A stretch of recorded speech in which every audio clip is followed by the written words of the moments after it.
20 years. That is how long his lower half had been nothing but dead weight, 2 heavy anchors of meat and bone. Top surgeons took his millions, offering only glossy brochures on acceptance. Then came a frantic, exhausted woman who smelled of wet wool and cheap lavender detergent. She didn't look at his wheelchair. She just looked at the dirt on his floor. The penthouse smelled of ozone and expensive cedar. It was the scent of money trying to mask the scent of atrophy. Victor sat by the floor-to-ceiling windows, the motorized hum of his wheelchair, the only sound in the cavernous living room. Outside, the Chicago wind hurled sleet against the reinforced glass. He didn't feel the cold. He hadn't felt the cold below his navel in 24 years. Not since the steel beam snapped on a construction site he owned, crushing his spine and his arrogance in one neat, horrifying second. He watched the gray condensation drip down the glass.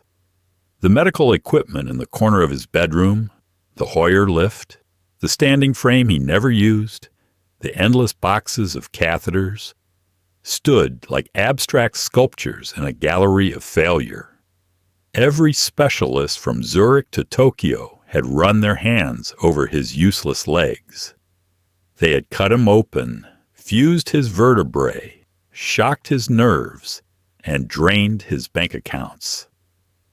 In the end, they all offered the same grim, practice smile. Severe spinal cord trauma.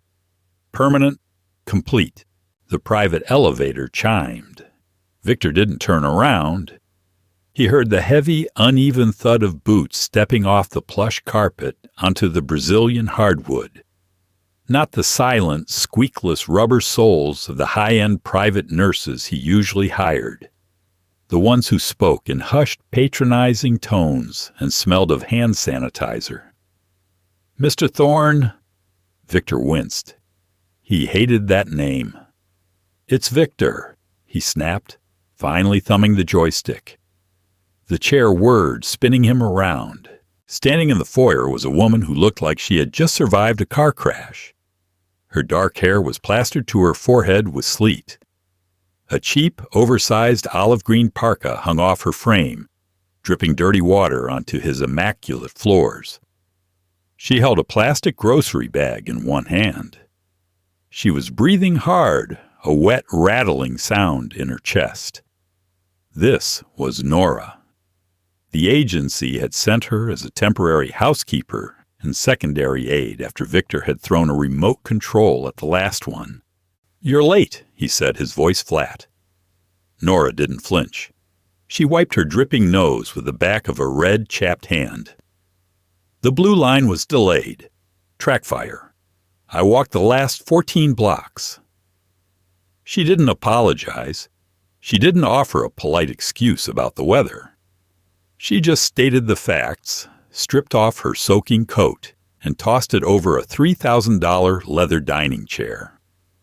"Don't put that there," Victor said, his jaw tightening. Nora looked at the coat, then at him. Her eyes were dark, bloodshot, ringed with the kind of deep purple exhaustion that money couldn't buy. She picked up the coat and dropped it on the floor. "Better?" she asked, her voice cracking slightly. She didn't wait for an answer. "Where are the cleaning supplies? Agency said you needed the bathroom sterilized and the linen changed. I have to leave by 4 to pick up my son from after-school care. If I'm 5 minutes late, they charge me $1 a minute, and I don't have $20 to spare." Victor stared at her. He was used to obsequiousness. He was a billionaire. People walked on eggshells around him, terrified of his temper and his tragic condition. This woman was looking at him not as a tragic figure, but as an obstacle standing between her and a paycheck. "Down the hall. Last door on the left," he muttered. For the next 3 hours, Victor listened to the abrasive sounds of Nora working. She wasn't gentle. She slammed cabinet doors. She dropped a bucket, cursing loudly when water splashed onto the floor. When she came into the living room to dust, she smelled intensely of cheap lavender soap, old sweat, and stale diner coffee. She walked right past him to get to the bookshelf. Her hip bumped the joystick of his wheelchair. The chair jerked forward. "Watch it," Victor barked. Sorry," Nora mumbled, not looking back, furiously scrubbing a smudge off a first edition Hemingway. "It's just in the way." In the way. Victor gripped the armrests. He was a piece of furniture to her. A complicated, angry piece of furniture. For a brief, terrifying second, Victor realized he didn't hate it. He hated the pity. He hated the slow, mournful head tilts from his board of directors. But Nora's crude indifference? It was something abrasive he could grind his own cynicism against. He watched her stretch to reach the top shelf. Her sweater rode up, revealing a pale sliver of skin and a jagged, ugly scar across her lower back. She was broken, too. But she was moving. Weeks bled into a month. Victor didn't fire her. He told himself it was because the agency threatened to drop him as a client. But the truth was more pathetic. He craved the noise she brought into the penthouse. Nora wasn't a healer. She was a disaster. She broke a crystal vase on a Tuesday. She accidentally unplugged his heated blanket on a Thursday, leaving him shivering until his primary nurse arrived. She was chronically exhausted, running on 4 hours of sleep and leftover macaroni her kid didn't finish. But she didn't treat his lower half like a sacred burial ground. One afternoon in late November, the primary nurse called out sick. Nora was alone with Victor. The protocol was strict. Nora was not to move him. She was only there to clean and assist the nurse. But Victor had been sitting in the chair for 9 hours, and the pressure in his lower back was building into a dull, throbbing ache. "Move me to the couch," Victor ordered, staring out the window at the early sunset. Nora paused, a spray bottle of bleach in her hand. "I'm not certified for the hoist, Victor. You know that. Maria comes tomorrow." "I said move me, now. My back is killing me." "No." Nora turned back to the kitchen counter. "If I drop you, you'll sue the agency. I lose my job, and my kid and I get evicted on the 1st of the month. You can sit there and pout." The sheer audacity of it sent a spike of pure, unadulterated rage through Victor's chest. "I pay your salary. You are a glorified maid. You will do exactly as I tell you, or I will make sure you never scrub another toilet in this city again." Nora stopped wiping the counter. The silence in the room grew heavy, thick with the smell of bleach and lemon. She dropped the rag. It hit the marble with a wet smack. She walked over to him, her heavy boots scuffing the floor. She stood directly in front of his wheelchair, leaning down so her face was inches from his. He could see the broken capillaries around her nose, the faint smear of mascara under her eyes. She smelled like onions and freezing rain. "Listen to me, you rich, miserable bastard," she hissed, her voice vibrating with a raw, ugly exhaustion. "You think you're the only one who got a raw deal? You think because your legs don't work, you get to treat the rest of the world like dirt? I sleep on an air mattress. I sell my blood plasma on Tuesdays, so my son can have asthma medication. Don't you dare threaten my job." Victor swallowed hard. No one had spoken to him like this. Ever. "Then move me," he challenged, his voice dropping to a harsh whisper. "If you're so tough, pick me up." Nora stared at him. A muscle feathered in her jaw. She didn't go for the mechanical hoist. She didn't know how to use the canvas slings and the hydraulic pumps. Instead, she stepped right between his footrests. "Lean forward," she commanded. "You can't lift me. It's dead weight. It's nearly 200 pounds. I carry a 60-pound kid up 5 flights of stairs every day. Shut up and lean forward." She grabbed him. There was no medical grace, no sterile protocol. She threw her arms under his armpits, her rough hands gripping his back. Her shoulder slammed into his chest. She smelled overwhelmingly human. Sweat, cheap fabric, and sheer desperate effort. "On 3, she grunted. 1, 2, 3. She heaved. Victor felt the terrifying sensation of his center of gravity shifting. His dead legs dragged against the footrests. Nora gasped, her boots slipping slightly on the hardwood. She didn't lift him cleanly. She basically dragged him out of the chair, his hips knocking brutally against the armrest. Thud. His knees scraped the floor. Nora was panting, her arms trembling under his weight. She was practically hugging him, half caring, half dragging him the 3 feet to the leather sofa. "Come on," she snarled through gritted teeth. She twisted, dropping him onto the cushions. It wasn't a soft landing. He hit the leather hard, his torso twisting awkwardly, his right leg folding under him in a sickening angle. Nora collapsed onto the floor next to the couch, clutching her chest, gasping for air. "There," she wheezed, her face flushed red. "You're on the couch." Victor lay there, his heart hammering against his ribs. The indignity of it, the absolute rough chaos of the transfer. He looked down at his right leg, twisted beneath him like a discarded piece of lumber. He reached down to pull it straight. His hands gripped the fabric of his trousers. And then he froze. He closed his eyes. He opened them. He looked at his hand holding his knee.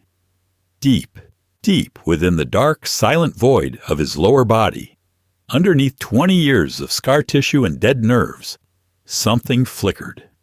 It wasn't movement. It wasn't a twitch. It was a sensation. A dull, terrible, nauseating pressure. He could feel the awkward angle of his hip. Victor dropped his head back against the leather, his breath catching in his throat. It was impossible. The doctors had said the cord was severed.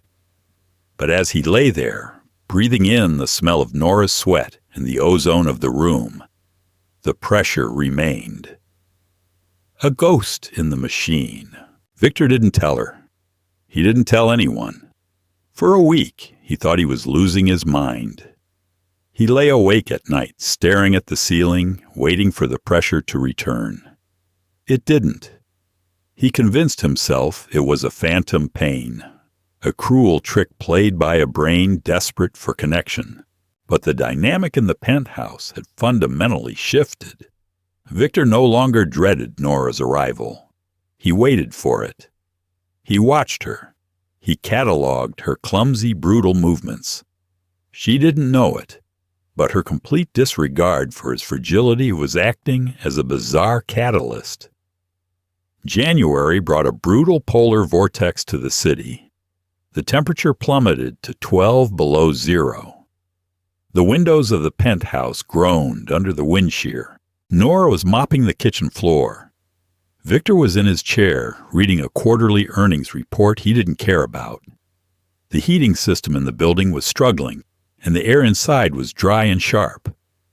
Suddenly, Victor's body betrayed him. Spasticity was a normal part of spinal cord injuries. Without the brain to regulate them, the reflex loops in the spinal cord occasionally short-circuited, sending the legs into violent, rigid spasms. Usually, a nurse would administer a muscle relaxant, gently massage the joints, and wait for the electrical storm to pass. It started in his left thigh. A hard, vicious twitch. Victor dropped his tablet. The glass shattered on the floor. His left leg shot out, kicking the coffee table with a loud crack. Then the right leg followed. His entire lower body went rigid, bouncing erratically against the footrests of the wheelchair.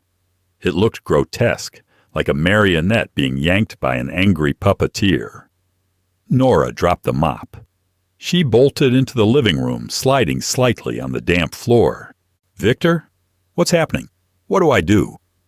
Panic stripped away her usual tough exterior. She stood there, her hands hovering, terrified of touching him. "Baclofen," Victor gasped, gripping the armrest to keep himself from being thrown out of the chair. The spasms were violent today. Too violent. "Medicine cabinet. Blue bottle." Nora scrambled toward the bathroom. Victor clamped his jaw shut as his hips bucked. The metal of the wheelchair groaned. Nora ran back in, fumbling with the child-proof cap. Her hands were shaking. Pills scattered across the floor like tiny white teeth. She managed to grab two and shove them toward his mouth. He dry swallowed them, coughing violently. "How long does it take?" she yelled over the rattling of the chair. 20 minutes, he forced out. "You're going to break your legs," she said, watching his shin slam repeatedly into the metal footrests. "Just leave it," he barked. "Don't touch them." But Nora wasn't listening. She saw the blood beginning to bloom through his trousers, where his shin was striking the metal. Survival instinct, raw, unpolished, and frantic, took over. She threw herself onto the floor. She wrapped her arms around his thrashing calves. The force of the spasm kicked her backward, her chin clipping the edge of the wheelchair. She swore loudly, a hard, guttural sound, but scrambled right back. "Stop moving," she screamed at him, though they both knew he had no control. She pinned his legs to the floor, using her entire body weight. She lay across his shins, her arms wrapped tight around his knees. She squeezed her eyes shut, burying her face into his trousers, holding on for dear life as his muscles fought her. Her fingernails dug violently into the skin just above his right knee. She was pressing down so hard her knuckles were white, her grip desperate and bruising. Victor looked down at her. He felt the jarring motion of the spasms slowing as she wrestled them down. Then it happened. Where her nails were digging into the flesh above his knee, a spark ignited. It wasn't the dull pressure from before. It was sharp. It was hot. It felt like someone had driven a burning wire directly into the meat of his thigh. Victor let out a sound he hadn't made in 2 decades. A choked, agonizing scream. Nora froze, her head snapping up. "Did I hurt you? I'm sorry, I'm trying to." "Don't move," Victor whispered, his face sheet white, sweat beading on his forehead. "Don't move your hand." Nora stared at him, terrified. Her chest was heaving. Her fingernails were still embedded in his leg through the fabric of his slacks. "You're hurting me," Victor breathed. The words tasted foreign on his tongue. Tears, hot and unbidden, sprang to his eyes. He wasn't crying from the pain. He was crying because the pain existed. "Victor, you can't feel this," Nora whispered, her voice trembling. "Your file says—" "Squeeze it," he commanded, his voice breaking. "Squeeze it harder. Please." Nora stared at him. She saw the terror in his eyes mirroring her own. Slowly, her grip tightened. She squeezed the muscle, dragging her knuckles against the bone. Fire. Beautiful, excruciating, agonizing fire shot up his thigh, terminating somewhere deep in his pelvis. The signal was weak, muffled by years of silence and scar tissue. But it was there, a rusted wire conducting electricity for the first time in 20 years. Victor slumped back in his chair, sobbing.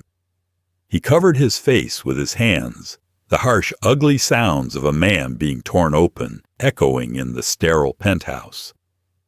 Nora slowly pulled her hands away. She sat back on her heels on the hardwood floor, surrounded by scattered pills and broken glass. She looked at her hands, dirty and red, and then looked at the billionaire crying in his wheelchair. She didn't know anything about medicine. She didn't know about incomplete spinal lesions or neuroplasticity or the psychological barriers of trauma locking a body into paralysis. She only knew that she had just ripped open a door that was supposed to be welded shut forever. She picked up a discarded pill from the floor, her fingers trembling, the heavy silence of the room now carrying a completely different kind of weight. He fired the specialists. He fired the agency nurses. He fired the physical therapists who smelled of peppermint and measured his decline in sterile millimeters. The next morning, when Nora stepped off the private elevator, smelling faintly of exhaust fumes and stale toast, she found Victor sitting in the center of the vast living room. The medical equipment had been shoved into the hallway. The Persian rugs were rolled up, exposing the cold, hard expanse of the Brazilian wood floor. "I'll pay you triple," he said, before she could even unbutton her cheap green parka. "Whatever the agency is paying you, I'll quadruple it. Plus medical insurance for your kid. Full coverage, no deductibles." Nora froze, one hand on her zipper. The winter light cast long gray shadows across her exhausted face. She looked at the rolled-up rugs, then at the desperate feral gleam in the billionaire's eyes. "I am a housekeeper, Victor. I don't know what happened yesterday, but I don't do medical care. I clean up dirt." "I don't need a nurse," Victor snarled, his fingers gripping the joystick so hard his knuckles were white. "The nurses are gentle. The nurses are careful. The nurses have been maintaining a corpse for 2 decades because they are terrified of breaking me. I need someone who isn't afraid to break me." Nora shook her head, backing up a step. Her boots squeaked against the hardwood. "No, no way. You need a doctor. You felt a nerve twitch. That's it. It's a fluke. I am not getting sued when your spine snaps because I don't know what I'm doing." $50,000, he blurted out. The number hit the quiet room like a physical blow. Nora's mouth clicked shut. She stopped backing away. $50,000 was a down payment on a house in a neighborhood where bullets didn't punch through drywall. It was asthma inhalers that didn't have to be rationed. It was sleep. Real, uninterrupted, deep sleep. $50,000 a month, Victor clarified, seeing the hesitation in her shoulders. He leaned forward, the motorized chair humming a low, predatory note. "Cash. Under the table. You come here. You do exactly what you did yesterday. You force me to move.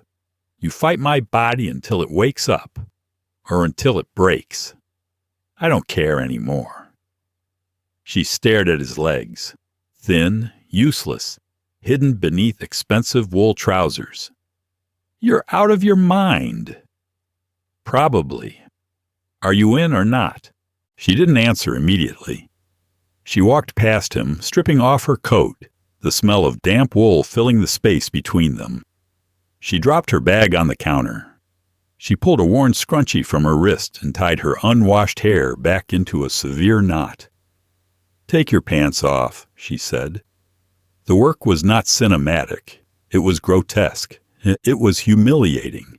Victor's private gym, previously a showroom of untouched chrome and leather, became a torture chamber. The air constantly smelled of sharp camphor, human sweat, and the bitter copper tang of blood. They started on the floor.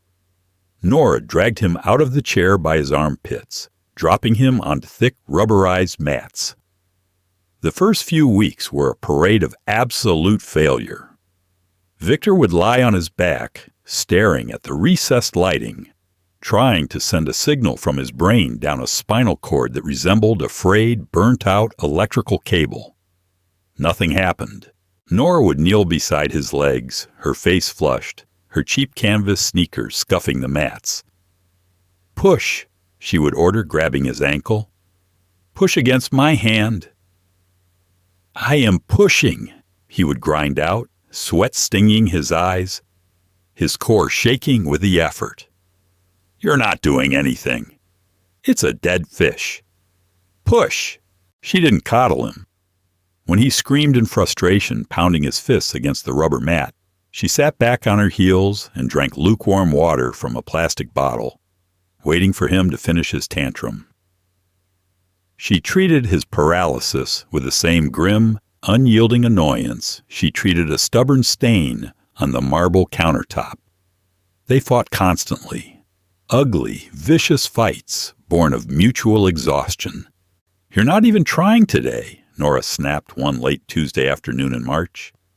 The snow outside had turned to gray slush.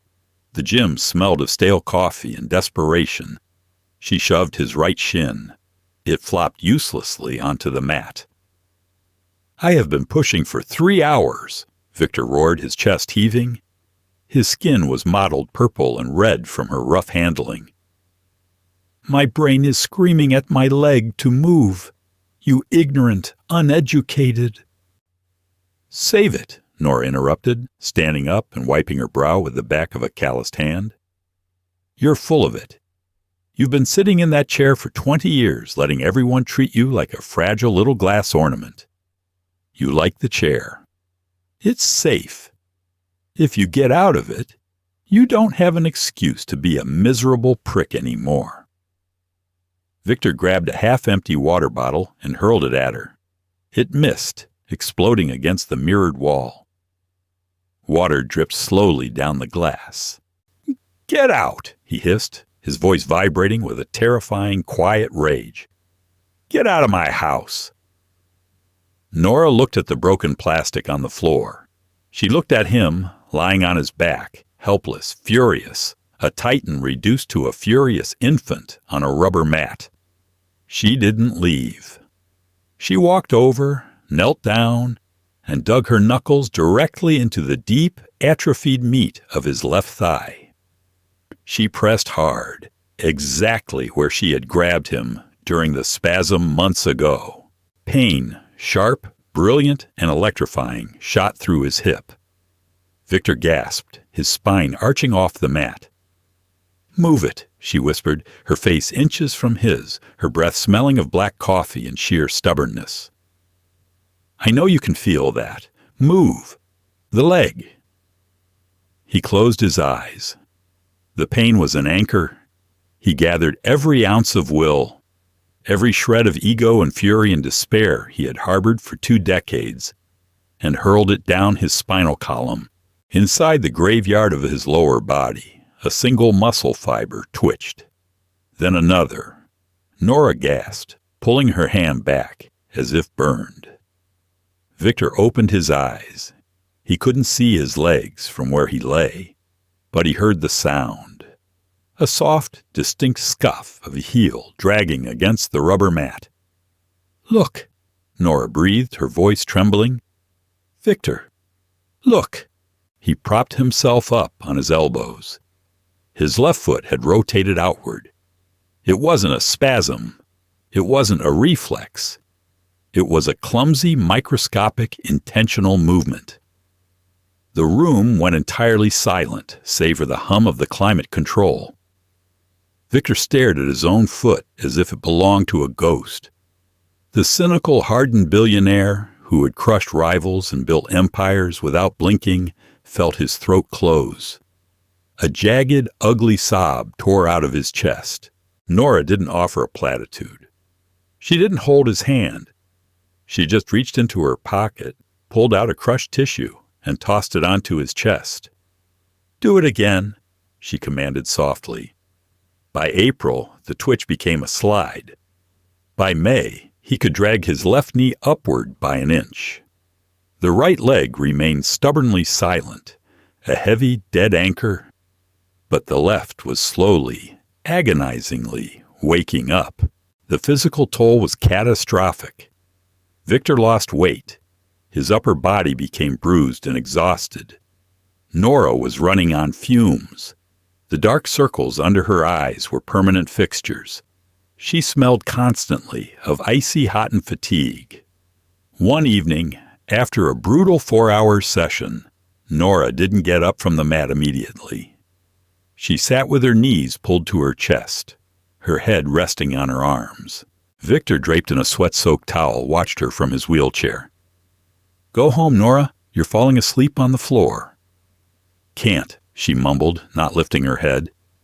"Eviction notice? Landlord raised the rent.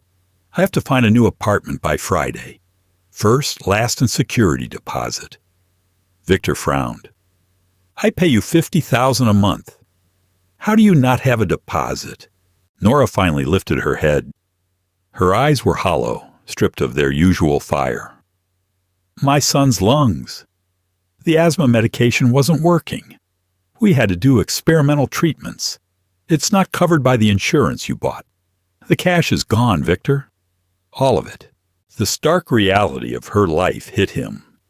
While he was entirely consumed by the millimeter movements of his left toe, she was fighting a war on two fronts, drowning in medical debt, keeping a sick child breathing, and returning every day to wrestle a grown man on the floor.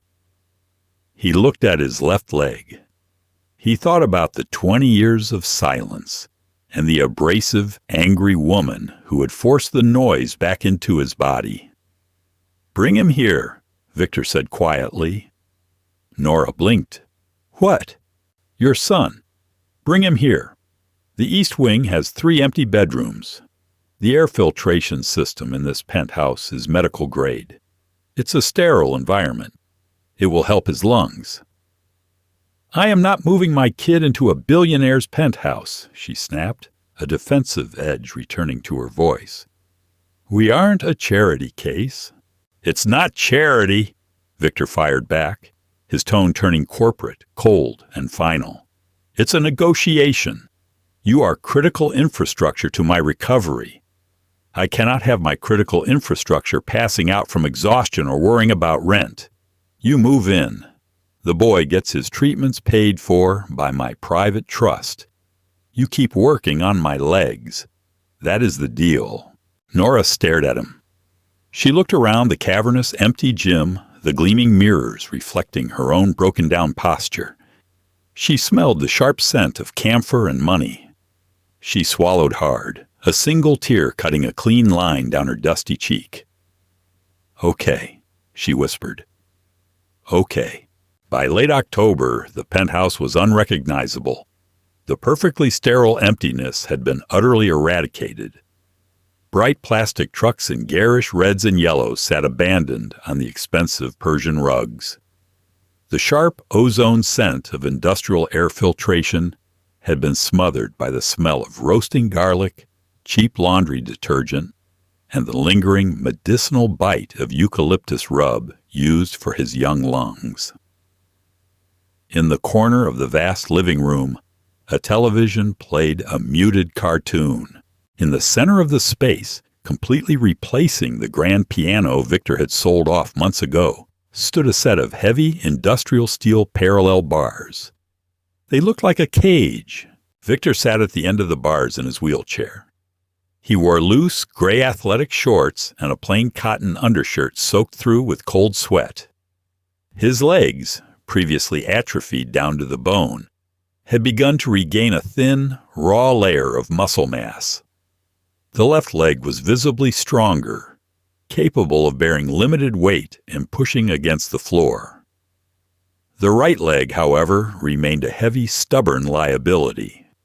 It required a massive, articulated titanium brace that ran from his upper thigh down to his ankle, designed to mechanically lock the knee into a rigid, unyielding pillar. Nora stood at the opposite end of the bars. She looked entirely different than the woman who had walked into his home nearly a year ago. The deep, bruised exhaustion that used to paint her face in shades of purple and gray had faded. She wore a clean, thick wool sweater, her dark hair washed and pulled back into a neat, practical braid. But her eyes still held that same unyielding, abrasive fire. She was holding a mug of black coffee, the steam curling into the cool air of the apartment. She took a sip. "You are stalling." "I'm catching my breath," Victor snapped, though his chest was barely rising. He gripped the steel bars. The metal was freezing against his calloused palms. He hated the cold metal. It reminded him of the hospital beds. "You are scared." "I am not scared. I am calculating the vector of balance so I do not shatter my pelvis on my own floor." Nora snorted, a harsh, unladylike sound. She set her mug down on a nearby side table with a dull thud. She walked slowly down the length of the bars until she was standing right in front of him. The mechanical click of his titanium brace echoed in the quiet room as he shifted his weight, anticipating her touch. "You have been doing the math for an entire month," she said, her voice dropping to a low, rough murmur. She leaned against one of the steel bars, crossing her arms over her chest. "Math does not stand up, Victor. Muscle does, bone does. You want to walk? You have to risk the fall. Stop hiding behind your physics and your calculations." He looked up at her from the chair. The cynical, bitter chief executive who had spent 2 decades hiding behind reinforced glass and paid sycophants was completely gone. In his place was a man absolutely terrified of gravity. For 20 years, gravity had been the invisible monster that broke his spine in a single, deafening crunch of steel and bone. Now he had to ask that same monster to hold him up. "What if it snaps again?" he whispered. The admission tasted like ash on his tongue. It was a pathetic, raw truth he had not spoken to anyone. Nora did not coddle him. She did not kneel down to hold his hand or whisper sweet, meaningless platitudes about believing in himself. Instead, she reached out and grabbed the waistband of his shorts, her rough knuckles digging painfully into his hip bones. "If you snap, I'll drag you back to the rubber mat and we will start over," she said, her breath smelling of dark roast coffee and peppermint. "Now, lock the right leg." Victor took a ragged, shuddering breath. He squeezed the steel bars until his forearms burned and his hands shook violently. He focused on his center, engaging the core abdominal muscles that had lain dormant and useless for a generation.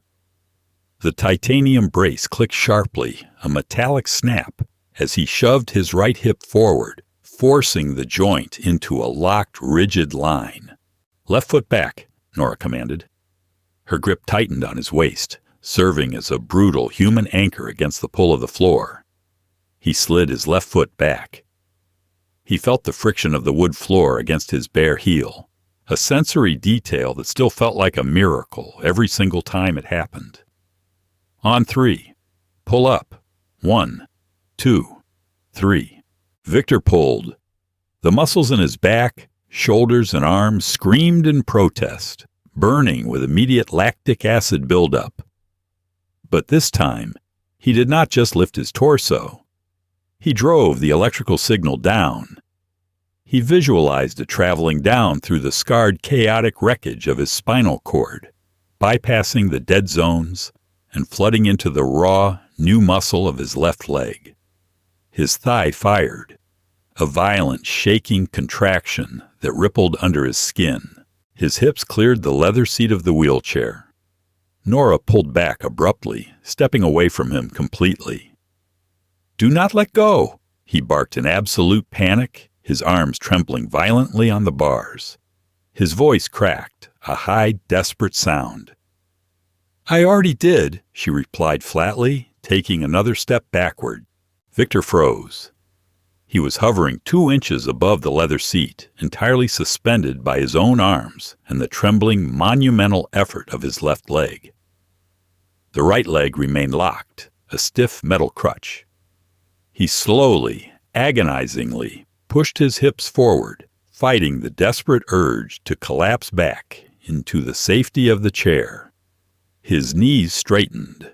The joints popped, a loud, echoing crack in the quiet room that sounded exactly like a breaking branch. Victor was standing. He was crooked. He was leaning heavily to the left. He was shaking so hard the heavy steel bars vibrated, creating a low, humming resonance in the room. Sweat poured down his face in rivulets, stinging his eyes and soaking his collar. His breathing sounded like a cornered animal, short, wet gasps echoing off the high ceilings. It was not a heroic cinematic triumph. It was an ugly, brutal, and agonizing defiance of pure gravity. But his eyes were perfectly level with hers. For the first time in 20 years, Victor looked at Nora, gritted his teeth, shifted his weight forward, and finally took one single step. Sometimes healing doesn't come wrapped in sterile bandages or gentle words. It arrives like a hammer, forcing us to fight for the life we gave up on. If Victor and Nora's raw, unapologetic journey struck a chord with you, don't keep it to yourself. Hit that like button, share this story with someone who needs a reminder to keep fighting, and subscribe to our channel for more deeply human, unfiltered stories. See you in the next video.